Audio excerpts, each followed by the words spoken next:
కుంభరాశి వారికి ఈ నెలలో అద్భుతంగా కలిసి వచ్చేటువంటి అవకాశం లభిస్తోంది. అనుకున్న పనులు అనుకున్న సమయంలో పూర్తి చేసుకోవడం, దాంతో పాటుగా కొత్త కొత్త స్నేహాలు ఏర్పరచుకోవడం, దీనివల్ల మీరు కాస్త ఆర్థికంగా నిలబడడం అనేటువంటి జరుగుతుంది. రాజకీయ నాయకులకి అనూహ్యంగా కలిసి వచ్చేటువంటి అవకాశం, ఇన్ని రోజులు గుర్తించినటువంటి క్యాడరు మిమ్మల్ని గుర్తించడం, ఇతను ఏ పనన్నా చేయగలుగుతాడు అని నమ్మడం అనేది జరుగుతూ ఉంటుంది. అంతేకాకుండా కుంభరాశిలో వారు మీ యొక్క స్థితి, ఆర్థిక పరిస్థితి ఎలా అయితే ఉందో దాని నుంచి ఇంకాస్త ఎదిగేటువంటి అవకాశమే తప్ప కిందకి దిగే అవకాశం లేదు. అప్పులు తీర్చుతారు. ఈ అప్పులన్నీ కూడా 89% పూర్తి చేస్తూ ఉంటారు. ప్రశాంత వాతావరణానికి మనం ఏ విధంగా ఉండాలని ప్రణాళిక వేసుకుని అప్పులు తీర్చి ప్రశాంత వాతావరణం నెలకొల్పుకోవాలి అని మంచి ఆలోచన ధోరణి కలిగి ఉంటుంది. ఈ నెలలో ఆచరణ కూడా జరుగుతూ ఉంటుంది. అయితే కుంభరాశి వారు వ్యాపారం ప్రారంభం చేయాలి అనుకుంటే కనుక స్టీలుకు సంబంధించి కానీ, పాల ఉత్పత్తులకు సంబంధించి కానీ, కూరగాయలకు సంబంధించి కానీ వ్యాపారం ప్రారంభం చేయండి.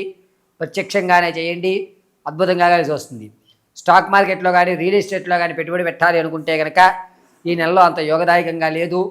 పెట్టుబడులు అనేటువంటివి నెక్స్ట్ మంత్కి వాయిదా వేసుకోవడం చాలా మంచిది.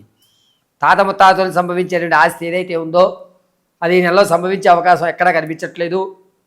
కావున ఈ నెలలో తాత ముత్తాతల నుంచి అకస్మాత్తుగా వచ్చేటువంటి ధనం కోసం ఆశించకండి, అసలు దాని గురించి ఆలోచించకండి. భార్యాభర్తల మధ్య అన్యోన్యత పెరుగుతుంది. ఒక స్థాయి విషయం మీకు లభిస్తూ ఉంటుంది.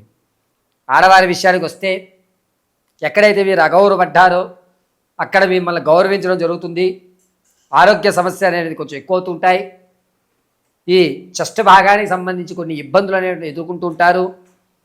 సంతానం కోసం ఎవరైతే చూస్తున్నారో పుత్రికా సంతానం కలిగేటువంటి అవకాశం లభిస్తుంది. వివాహం కొరకు ఎవరైతే ఎదురు చూస్తున్నారో అంత యోగదాయకంగా లేదు. కానీ దగ్గర సంబంధం వాళ్ళు మన పిల్ల తర్వాత అనిపించుకుందాం, కంగారేం లేదు అని చెప్పి భరోసా అయితే ఇస్తూ ఉంటారు. విదేశాలకు వెళ్ళాలని ఆలోచన ఉన్నవారు ఈ నెలలో 24వ తారీఖు నుంచి 29 మధ్యలో శ్రీకారం చుట్టండి. అద్భుతంగా కలిసి వస్తూ ఉంటుంది.